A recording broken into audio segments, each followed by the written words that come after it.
Hello everyone, আসসালামু আলাইকুম। সবাইকে আমন্ত্রণ জানাচ্ছি নারী উদ্যোক্তার সাফল্য অনুষ্ঠানে এবং সাথে আছি আমি হাসিনা আনসার নাহার। কেমন আছেন আপনারা? নিশ্চয়ই খুব বেশি ভালো আছেন এবং আমাদের সাথে আছেন। প্রিয় দর্শক, আপনারা সবাই জানেন প্রতি পর্বেই কিন্তু আমাদের স্টুডিওতে একজন নারী উদ্যোক্তা উপস্থিত থাকেন এবং আমরা কিন্তু তার জানা অজানা সকল তথ্য শুনি এবং তিনি কিভাবে একজন সফল নারী উদ্যোক্তা হয়ে উঠলেন সেই গল্পটাও কিন্তু আমরা তার কাছ থেকে শুনি। পুরো অনুষ্ঠান জুড়েই কিন্তু তিনি আমাদের সাথে থাকেন এবং আজকে আমাদের অতিথি হিসেবে আছেন কাজী নওশিন লায়লা। তিনি খতে খাঁটি পরিবার মানে এই গ্রুপের উনি হচ্ছেন ওনার এবং গ্রুপটা কিন্তু অনেক বড়, প্রায় 24,000 মেম্বার নিয়ে তার গ্রুপ। চলুন দর্শক, আমরা চলে যাই কাজী নওশিন লায়লার কাছে। কাজী নওশিন লায়লা, কেমন আছো তুমি? আলহামদুলিল্লাহ আপু, ভালো আছি। আপনি কেমন আছেন? আমিও খুব ভালো আছি এবং মাশাআল্লাহ তোমাকে খুব প্রিটি লাগছে। আপনাকেও বরাবরের মতো খুবই প্রিটি লাগছে আপু। Thank you so much. তো কি নিয়ে ব্যস্ততা চলছে? ব্যস্ততা মাত্র তো কোরবানি ঈদটা শেষ হলো। আমার বিজনেস এখন সিজনাল প্রোডাক্ট আম চলছে। রাজশাহী থেকে আম আসে আমাদের, অলরেডি সেটা ডেলিভারি শুরু হয়েছে। এটা নিয়ে ব্যস্ততা। আর বাকি প্রোডাক্ট সবাই ঈদের আগেই তো কেনাকাটা করে ফেলেছেন, তো আপাতত এই আমের কাজ নিয়ে ব্যস্ততা চলছে। আচ্ছা, বাহ, দারুণ। তো তোমার পেজ হচ্ছে খতে খাঁটি পরিবার। খতে খাঁটি আমার পেজের গ্রুপ, অফিসিয়াল গ্রুপটা হচ্ছে খতে খাঁটি পরিবার। আচ্ছা আচ্ছা। আর খতে খাঁটি পরিবারটা হচ্ছে এটা পাবলিক করা।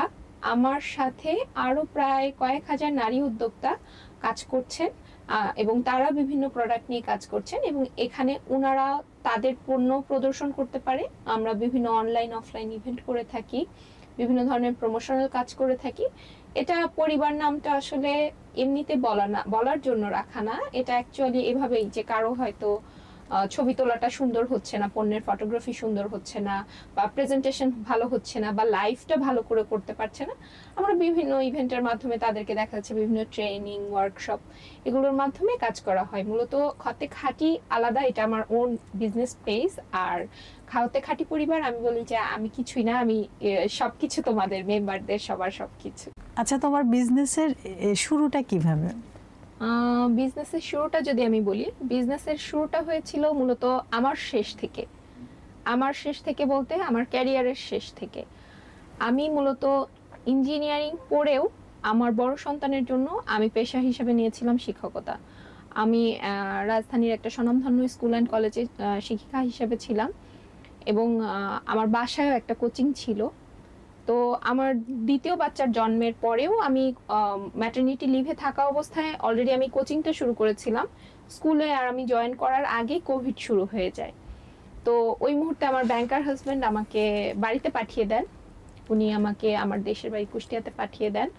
তো ওই সময় সমস্ত পৃথিবী স্তব্ধ। আর পোস্টপার্টাম ডিপ্রেশনের সাথে তখন কোভিডের যে ডিপ্রেশন, প্রতিনিয়ত মানুষ মারা যাচ্ছে, পরিচিত মানুষ মারা যাচ্ছে, লকডাউন, কারো চেহারা কেউ দেখতে পাচ্ছে না, হাজবেন্ড থেকে দূরে, কর্ম থেকে দূরে, মানে পুরো একটা ডিপ্রেসড অবস্থা থেকে খতে খাঁটির জন্ম। তখন মনে হয়েছিল, কত সালে? এটা 2020-এর জুন মাসের 21 তারিখ আমার খতে খাঁটির জন্মদিন। 6 বছর হচ্ছে।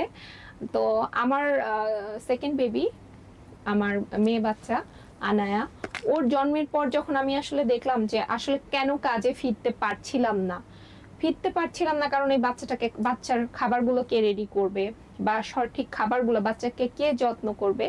তো তখন আমার মনে হয়েছিল যে আসলে মেয়েরা কেন বাচ্চার পরে চাকরি ছেড়ে দেয়, ক্যারিয়ারটা স্তব্ধ হয়ে যায়। তখন আমার মনে হয়েছিল যে আমি রেডি টু ইট কিছু ফুড আমি রেডি করি, যেটা কিনা একটা কর্মব্যস্ত মায়ের পাশে যদি তার শাশুড়ি বা মা বা বাচ্চার ফুপু খালা কেউ কেয়ার গিভার যদি বা হাজবেন্ডও যদি সেরকম হন, জাস্ট বাচ্চার খাবারগুলো রেডি করে ফেলতে পারে, তাহলে মনে হয় তার এই জার্নিটা একটু সহজ হবে। ওই ভাবনা থেকেই আসলে আমার খতে খাঁটির যাত্রা শুরু। বাহ, চমৎকার, খুব চমৎকার। আচ্ছা, কি কি পণ্য আছে এই পেজে? মূলত আমার বেবি ফুডের বিজনেস। আমি কুষ্টিয়ার মেয়ে, আমাদের ঐতিহ্যবাহী কুমড়ো বড়িটা আমি পেজে রেখেছি। এটা অনেক টাফ, আমার প্রায় বড় একটা টিম আছে, ওরা সিজনাল আসে আমার বাসার ছাদে, আমার বাড়িতে এটা তৈরি হয় মাসকালাইয়ের ডাল আর চাল কুমড়া দিয়ে। যারা কুষ্টিয়ার আপু আসছে, আমার আসলে অনেক ফেভারিট হচ্ছে এই রেসিপিও নিশ্চয় তুমি পারো, হ্যাঁ, রেসিপিটাও এটা যদি অনেক- দর্শকের অনেক সাথে মানে শেয়ার করো। এত মজার মজার রেসিপি আছে, আমি খুব পপুলার একটা রেসিপি বলছি, যে পুরো শীতে কুষ্টিয়ান, তারপরে রাজশাহী, চাপাই, পাবনা, বগুড়া এই অঞ্চলের মানুষেরা এটা থাকবেই তাদের মেনুতে, একদম। যে কুমড়ো বড়ি দিয়ে মাছের ঝোল। তো আমি এখন কুমড়ো বড়ি দিয়ে আমি রুই মাছের ঝোলটা বলছি সহজে। কুমড়ো বড়িকে প্রথমে আপনাকে ভেজে নিতে হবে, ভেজে নিতে হবে তেলে, যখন সুন্দর বাদামি হয়ে যাবে তখন আমার বাসায় আমি 12টা নেই 4 পিস মাছের সাথে, আপনার বাসায় 10টা হলেই হবে, কারণ ভাজতে ভাজতেই আমার বাসার লোকজন খেয়ে ফেলে ওই চিপসের মতো। আল্লাহ, আমাদের বাসার মতো অবস্থা। ভাজতে ভাজতে খেয়ে ফেলে। তো ওটাকে ভেজে তুলে রাখতে হবে। বাকি সব আমরা যেভাবে রান্না করি ঠিক একই প্রসিডিউরে আমরা মশলা কষাবো, মাছ দিব, সব একই। যখন মাছের বলক চলে আসবে দেন কুমড়ো বড়িটা ওর উপরে দিয়ে দিতে হবে, এবং পানি, ঝোলের পানিটা আমরা যা দিই তার থেকে আধা কাপ বেশি দিবেন, কারণ ডালটাকে সিদ্ধ করতে হবে আপনাকে। দেন এটাকে জাস্ট এভাবে রেখে দিবেন, যারা ধনেপাতা খান দিবেন, যারা খান না দুটো কাঁচামরিচ দিয়ে ঢাকা দিয়ে দিবেন, দেখবেন বড়িটা দারুণ একদম recipe। তুলতুলে সফট হয়ে গিয়েছে, ওটা মুখে দিলাম একটা স্বর্গীয় স্বাদ। আগে যেটা হতো যে কুষ্টিয়া থেকে কিন্তু আমার জন্য পাঠানো হতো স্পেশালি, কিন্তু এখন বিভিন্ন পেজেও পাওয়া যায়, তো আমরা সেখান থেকে অর্ডার করি। দর্শক, আপনারা চাইলেই কিন্তু খতে খাঁটি পরিবারে আপনারা কুমড়ো বড়ি অর্ডার করতে পারেন, অথবা হচ্ছে লাইলার সাথেও যোগাযোগ করতে পারেন। এবং আমার কুমড়ো বড়ি কিন্তু সারা বছর পাওয়া যায়, কারণ আমি ডিপে এটা নামিয়ে রাখি এই কারণেই, কারণ দেশের বাইরে কিছু ক্লায়েন্ট থাকে, ওনারা অপেক্ষায় থাকেন দেশে থেকে কে যাবে, কিছু জিনিস যাবে তার সাথে নিতে, এবং দেশের বাইরেও হরহ এই জিনিসটা আমার যায়, মানে ওনারা অপেক্ষায় থাকেন যে কুমড়ো বড়িটা কিভাবে পাবো। আচ্ছা, এই যে কাজগুলো তুমি করছো, তো এখানে আসলে চ্যালেঞ্জগুলো কি ছিল? মানে এটা তো একদিনে হয়নি, তাই না? নিশ্চয়ই কোনো বাধা ছিল অনেক, তো এই বাধাগুলো কিভাবে পেরিয়ে আসলে? আসলে বাধাটা হচ্ছে শুরু থেকেই মানে এটা একটা এরকম যে মেয়েরা কেন ব্যবসা করবে, হ্যাঁ, এটা বাঙালি কালচার থেকে এটা মানা খুব ডিফিকাল্ট। মেয়েরা ব্যবসা করবে কেন? চাকরি পর্যন্ত ঠিক আছে, বাট একটা স্কুলে জব করবে, বাট কর্পোরেট জব কেন করবে? মেয়েরা কেন চ্যালেঞ্জিং পেশা যাবে? তারা সাংবাদিকতার পেশায় কেন যাবে? তারা কেন বিজনেস করবে? এটা আসলে তারা নিতে পারে না আসলে। চারিপাশের হয়তো আমার বাবা মানছেন, কিন্তু আমার চাচা মানছেন না বা মামা মানছেন না, তার মানে পরিবারের কেন? সবাই মানবে তোমাকে না। লেখাপড়া করানো হয়েছে, তুমি চাকরি করো, ব্যাপারটা এরকম। কিন্তু চাকুরিটা তো আমি অন্যের অধীনস্থ, কিন্তু এবং এটা তো আপনার my নির্দিষ্ট own একটা kingdom। টাইম বাধা থাকে, আপনি সেই টাইমের মধ্যে আপনাকে যেতে হবে, আসতে হবে। কিন্তু আপনি যখন উদ্যোক্তা হচ্ছেন, আপনি বিজনেস যখন করছেন, তখন কিন্তু আপনার পূর্ণ স্বাধীনতা আছে। হ্যাঁ, পূর্ণ স্বাধীনতা। এবং আমি আমার ছোট্ট একটু পরিসরে আমি অন্তত 50 জন মানুষের কর্মসংস্থানের সৃষ্টি করতে পারছি। হ্যাঁ, অবশ্যই। তো দেশের এটা ভালো। অর্থনীতিতেও তো আপনি ভূমিকা অবশ্যই, রাখছেন। রেমিটেন্স আসছে আমার, আমি আয়কর দিচ্ছি, আমি সরকারি সব কাজে আমি আমার ইয়ে যাচ্ছে, তো এটা তো আমি বলবো যে এটা তো অবশ্যই গর্বের একটা বিষয় চাকরি আমার থেকে মনে হয়। অনেক বড় কিছু। প্রথম বাধা ছিল সেটা হচ্ছে আমার বেবি ছোট ছিল। আমার হাজবেন্ড, যেহেতু আমি অনেক কাজে যুক্ত ছিলাম, আমি যখন একদম নিঃসঙ্গ একা হয়ে গেলাম, কর্মহীন হয়ে পড়লাম, উনি বলেছিল তোমার যদি প্রেশার না হয় তাহলে তুমি করো, তার সাথে এটা জুড়ে দেওয়া ছিল যদি যে প্রেশার না হয়। আর আমার আব্বার পক্ষ থেকে, আমি জানি না আব্বু অনুষ্ঠানটা দেখবে কিনা, আমার আব্বার পক্ষ থেকে বিগ নো ছিল, কারণ আমরা 2 বোন। আমার ছেলেবেলার গল্প যদি বলি, আমার দাদা দাদি, নানা নানি সব বাদে আমরা একদম নিউক্লিয়ার ফ্যামিলিতে বড় হয়েছি, যেটা কিনা এখনকার বাচ্চারা পাচ্ছে, বাট 90s কিডস যারা, তারা কিন্তু একটা একান্নবর্তী পরিবারে বড় হয়েছে, আমি সেটা হইনি। তো আমার আব্বার হচ্ছে কলিজা যদি কিছু থাকে, সেটা হচ্ছে আমি। তার মেয়ে কষ্ট করবে, মানে আসলে কোনো বাবা মাই পারে না। কর্মীদের সাথে লাঠি হাতে নিয়ে চিল্লাচ্ছে, ডেলিভারি ম্যানের সাথে ফোনে শাউট করছে, এটা আমার আব্বা মানে মানতেই যেন পারেননি। এবং এইটার জন্য উনি যত রকমে আমাকে বাধা দেওয়া সম্ভব উনি সব রকম বাধা আমাকে দিয়েছেন। ইভেন মানে আমি যে কন্টেন্ট গুলো লিখতাম, আমার পেজের পপুলারিটির একটা কারণ হচ্ছে আমার কন্টেন্ট রাইটিং। তো আমি অনেক কিছু ভেবে লিখতাম বা একটু সুন্দর করে লিখতাম, তো ওই কন্টেন্ট পড়তেন উনি ফেসবুকে আর বলতেন, দেখছো ঘুমায় না, না ঘুমায় ঘুমায় এগুলো করে, মানে ওনার সবকিছুতেই টেনশন, বাবা মায়ের আদরে কম না, ঘুমিয়ে ঘুমিয়ে এগুলো করতেছে, এই জন্য তো চোখের নিচে ডার্ক সার্কেল পড়ে, এই জন্য তো প্রেশার লো হয়ে যায়। মানে আপনাকে সেই ছোট বাচ্চাদের মতো, সেই ছোট্ট নরসিনের মতো আগলে রাখতে চায়, রাখেন এরকম। তো যখন দেখলাম যে খুবই বেশি ডিস্টার্ব হচ্ছে, আম্মার উপরে প্রেশার চলে যাচ্ছে, আমি আস্তে করে আব্বুকে ব্লক করে দিলাম। ও মাই গড। এবং এই ব্লকটা আমি খুলি যখন, সেটা তখন অলরেডি আমার পেজ একটা জায়গায় অবস্থানে চলে গিয়েছে, আমার গ্রুপ একটা অবস্থানে চলে গিয়েছে, অলরেডি আমার ও বিজনেস মাই একটা গড, খুব ফ্লোতে আছে। অলরেডি আমি বাংলাদেশের সেরা জায়গাগুলোতে, প্রথম আলোর সাথে, ভিটিভির সাথে, বিভিন্ন বেসরকারি চ্যানেলে যখন আমার ইন্টারভিউ আসছে, ওই মুহূর্তটাতে আমি ব্লগ খুলে দিই। এবং এখন আমার কোনো অ্যাচিভমেন্টে সবচেয়ে খুশি হ্যাঁ তোমার বাবা হয়। আছেন, আমার আম্মাও খুব, আম্মা তো প্রচুর সাপোর্ট করেছে। আম্মার শুধু আমি একটা কথাই বলতে পারবো যে উনি ওই সময় আমার কাছে একটা ঢাল হয়েছিলেন, আমার আম্মা।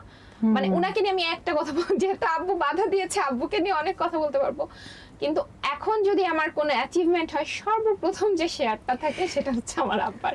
তো বাধাটা আমার প্রতি ভালোবাসা থেকেই ছিল, এবং আমি সেই বাধাটা অতিক্রম করেছি, অত্যন্ত পরিশ্রম করে একটু সফলতার মুখ দেখতে শুরু করেছি, ওখান থেকে বাধাটা আসলে কেটে গিয়েছে আমার।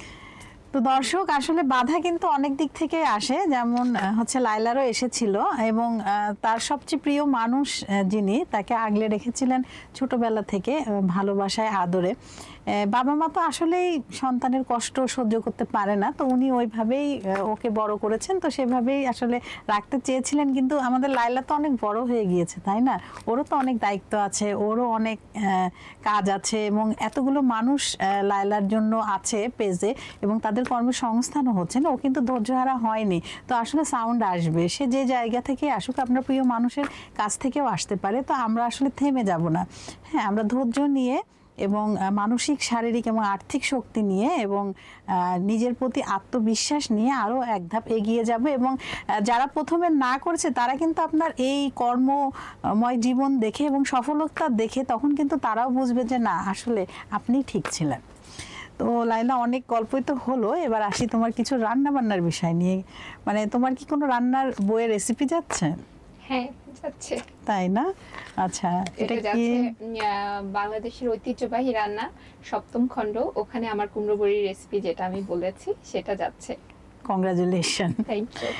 আচ্ছা, তোমার আসলে এই যে আসলে, তুমি তো বললে যে তোমার আম্মা তোমার জন্য ঢাল হয়েছিল, তো আসলে অনুপ্রেরণার জায়গা কি আম্মা নাকি অন্য কেউ? আমার অনুপ্রেরণার জায়গা অবশ্যই আমার আম্মা। মানে আমার আম্মা হচ্ছে, আমার আম্মার 2 মেয়ে। হ্যাঁ, 2 মেয়ে। তো মেয়ে, সবাই বলতো যে 2টা মেয়ে, তোমার ছেলে নাই, তোমাকে কে ইন ফিউচার, তোমার বৃদ্ধ বয়সে তোমাকে কে দেখবে?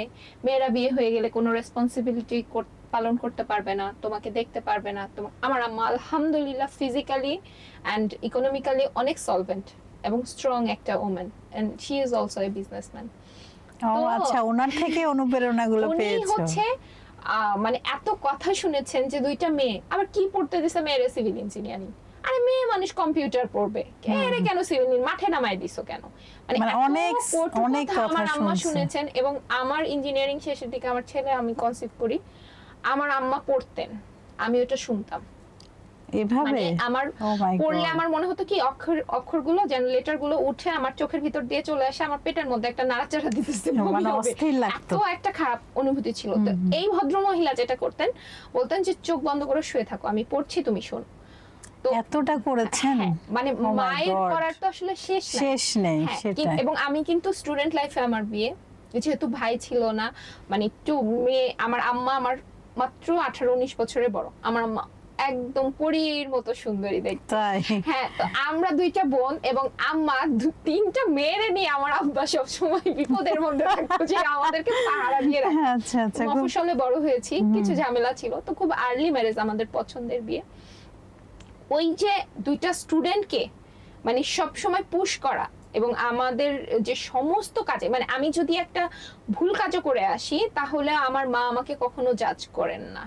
আমার মা পরে বুঝায় বলবেন যে এটা মনে হয় তুমি এটা করবা না, এটা তোমার সাথে যায় না। এত সুন্দরভাবে উনি বুঝিয়েছেন করেন, মানে উনার কথা আসলে ওইভাবে বলে শেষ করা যাবে না। মায়েদের তো আসলে এক একজন মায়ের স্ট্রাগলটা এক এক রকম, বা তার সন্তানের প্রতি তার ত্যাগটা তো এক এক রকম।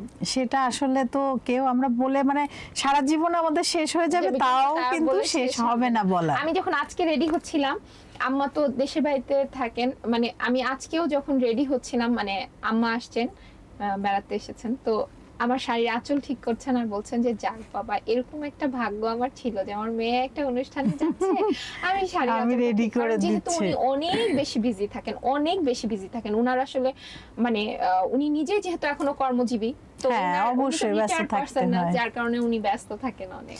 আচ্ছা, তুমি তো অনেক কাজ করছো, অনেক খাবারের অর্ডার আসছে, যেমন কুমড়ো বড়ির অর্ডার আসছে, এরকম আরো অনেক কিছুর। তো আসলে ডেলিভারি কিভাবে করো?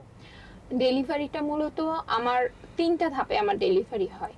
যেমন আমার যখন পাইকারি যে প্রোডাক্টগুলো যায়, যেটা কিনা আমি দেখা যাচ্ছে যে খেজুরের গুড় পাইকারি যায় আমার, সরিষার তেল, বিভিন্ন মশলা, সেগুলো আমি আমার ওয়্যার হাউস থেকে ডাইরেক্ট পাঠাই দিই। যেমন আমাদের বাগান রাজশাহীতে, রাজশাহী আচ্ছা। থেকে এটা সরাসরি কাস্টমারের কাছে চলে যায় বাগানীদের তত্ত্বাবধানে।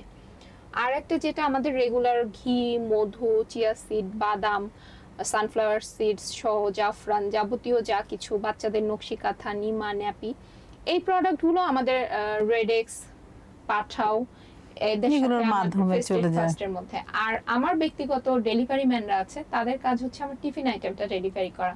আচ্ছা, কারণ আচ্ছা। যেহেতু এটা দিনেরটা আমাকে দিনে টোটাল পৌঁছাতে হয়। কতজন ডেলিভারি ম্যান আছে তোমার এই আমার কাজে? একদম নির্দিষ্ট বেতনভুক্ত 3 জন আছেন।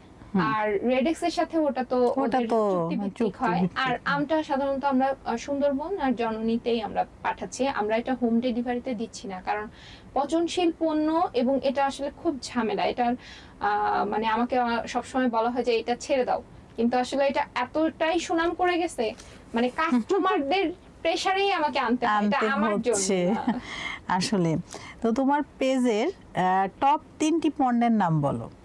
টপ বলতে আমার খতে খাঁটির ঘি যারা খেয়েছেন, মানে এটার জন্য আই ডোন্ট থিংক আমি কখনো বুস্টিং করিয়েছি। মানে আমার কাস্টমাররা হচ্ছে মাইক হাতে নিয়ে বলে যে এটা এত ভালো, বা দেখা যাচ্ছে যে একটা পরিবারে গিয়েছে, সেখান থেকে তার মা, তার শাশুড়ি, তার ননদ, তার ননদের শাশুড়ি, মানে এভাবে ছাড়িয়ে গিয়েছে। আচ্ছা, বাহ, দারুণ। ভবিষ্যতে এই বিজনেস নিয়ে চিন্তা কি? ভবিষ্যতে এই বিজনেসটা অবশ্যই বড় করার চিন্তা, বড় পরিসরে। আর যেহেতু আমি মানে ফুল টাইম হাউসওয়াইফ, তার পাশাপাশি বিজনেস ওম্যান, ফ্যামিলিকে ফার্স্ট প্রায়োরিটিতে রেখেছি। আমার বাচ্চারা আরেকটু বড় হয়ে গেলে দেন আমি একটু কাজের পরিসর বাড়াবো। আর ডেলিভারি এজেন্সির যে জ্বালাতনগুলো, আসলে যারা আমার গ্রুপে, আমি আমার অনেক নারী উদ্যোক্তাদেরকে দেখে এত প্রবলেম ফেস করতে দেখি, আমার ইচ্ছা আছে যে একটা টিম এরকম ক্রিয়েট করা, যেখানে কিনা ডেলিভারির এই সমস্যাগুলো সমাধান করার যায় কিনা, যেন এটাও আমার একটা বিজনেসের অংশ হবে। আবার আমার বিজনেসটাও আমি এভাবে চালিয়ে যেতে পারবো নিজস্ব লোক দিয়ে। আবার আমার গ্রুপের খাতে খাঁটি পরিবারের যারা আছেন তারাও ডেলিভারি করাতে পারবে। আচ্ছা লাইলা, অনেক ধন্যবাদ। আমরা কিন্তু অনুষ্ঠানের একদম শেষ দিকে চলে এসেছি। তোমার সাথে কথা বলতে বলতে আসলে কখন যে এতটা সময় চলে গেল বোঝা যায়নি। তোমাকে অসংখ্য ধন্যবাদ আমাদের অনুষ্ঠানে আসার জন্য। আপনাকেও অনেক ধন্যবাদ আপু। দর্শক, আপনারা যারা এতক্ষণ আমাদের সাথে ছিলেন, আপনাদের সবাইকে অসংখ্য ধন্যবাদ। সবসময় এইভাবে আমাদের সাথে থাকবেন, পাশে থাকবেন। এবং দর্শক, আপনারা চাইলেই কিন্তু আমাদের এই অনুষ্ঠানে জয়েন হতে পারেন। আমাদের এই পোস্টের কমেন্ট বক্সে আপনি আপনার নাম, আপনার পেজের নাম, ডেজিগনেশন এবং ছোট একটি বায়োগ্রাফি আপনার এবং মোবাইল নাম্বারটা আপনি যুক্ত করে দিবেন, এবং আমাদের অফিস থেকে কিন্তু আপনাকে কল দিবে এবং যোগাযোগ করবে। তো দর্শক, প্রতি পর্বেই কিন্তু আমাদের হচ্ছে চেষ্টা থাকে যে নারীর স্বাবলম্বিতা এবং নারীর সুন্দর জীবনযাপনের তথ্যাবলি দেয়া। নারীর জীবন হয়ে উঠুক আরও সুন্দর, আরও কর্মময়, আরও ব্যস্তময়, এই প্রত্যাশায় শেষ করছি। আবারও নতুন কোনো অতিথিকে নিয়ে আপনাদের সবার মাঝে উপস্থিত হব আমি, হাসিনা আনসার। ততক্ষণ পর্যন্ত আপনারা সবাই ভালো থাকুন, সুস্থ থাকুন এবং নারী উদ্যোক্তার সাফল্য অনুষ্ঠানের সাথে থাকুন। আল্লাহ হাফেজ।